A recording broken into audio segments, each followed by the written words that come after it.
ஜீ தமிழில் ஒளிபரப்பாகிற சந்தியாராகம் சீரியலில் இன்றைக்கி என்ன நடந்துச்சுன்னு ஷார்ட்டாக வந்து பார்த்துருவோமா. நம்ம ரகுராமும் மாயாவும் சேர்ந்து நம்ம ரத்ன வாத்தியாரை வந்து கூட்டிகிட்டு வந்துட்டு செம மாஸ் வந்து பண்ணிட்டாங்க இல்லையா. ஸோ அதுக்கப்புறம் வந்துட்டு நம்ம புவனேஸ்வரி அவங்களுடைய வீட்டில் ரொம்பவே டென்ஷனாக வந்து உட்காந்துக்கிட்டு இருக்காங்க. அந்த நேரம்னு பார்த்து அவங்களுடைய அண்ணன் வந்துட்டு, போனா நீ வந்து காலையிலேருந்து எதுவுமே சாப்பிடல, இந்த ஜூஸையாவது குடி அப்படின்ற மாதிரி ஜூஸ் தராங்க. அதை வந்து தட்டி விட்டுடுறாங்க. அந்த நேரம்னு பார்த்து கரெக்டாக நம்ம ரகுராம், மாயா, வாத்தியாருன்னு எல்லாருமே வந்து என்ட்ரி கொடுக்குறாங்க. புவனேஸ்வரி அவங்கள பார்த்துட்டு ரொம்பவே டென்ஷன் ஆகுறாங்க. அதான் எல்லாம் முடிஞ்சிருச்சுல, இன்னும் என்ன உங்களுக்கு வேணும், எதுக்காக இப்போ இங்கே வந்து நிற்கிறீங்க அப்படின்ற மாதிரி வந்துட்டு கத்துறாங்க.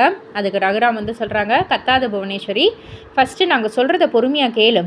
நீ ஒட்டின நோட்டீஸை வந்துட்டு உன் கையாலேயே எடுக்க வைக்கணுன்றதுக்காக மட்டும் நாங்கள் வந்துட்டு ரத்னவாத்தியாரை வந்து கூட்டிகிட்டு வரல. அவருக்குன்னு ஒரு நீதி நியாயம்னு ஒன்று இருக்குது, அவருக்குன்னு ஒரு நீதி வேணும் இல்லையா, அதுக்காக தான் நாங்கள் இப்போ வந்திருக்கோம். அதனால தான் மாயாவும் இந்த கேஸை அவள் கையில் எடுத்திருக்கா அப்படின்ற மாதிரி வந்து சொல்கிறாங்க. புவனேஸ்வரி ரொம்பவே கோவமாகறாங்க, பதட்டமாகறாங்க. எங்கே அவங்களுடைய வீடு அவங்க கையை விட்டு போயிடுமோன்ற மாதிரி.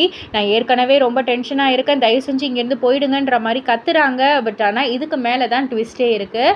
ஸோ என்ன நடந்துச்சு அப்படின்றத வந்து தெரிஞ்சுக்கணுன்னா ஜீ தமிழில் சந்தியாராகம் சீரியலில் காண தவறாதீர்கள். அண்ட் இது போல் சீரியல் அப்டேட்டுக்கு மறக்காமல் நம்ம சேனலை லைக் பண்ணுங்கள், ஷேர் பண்ணுங்கள், சப்ஸ்கிரைப் பண்ணுங்கள்.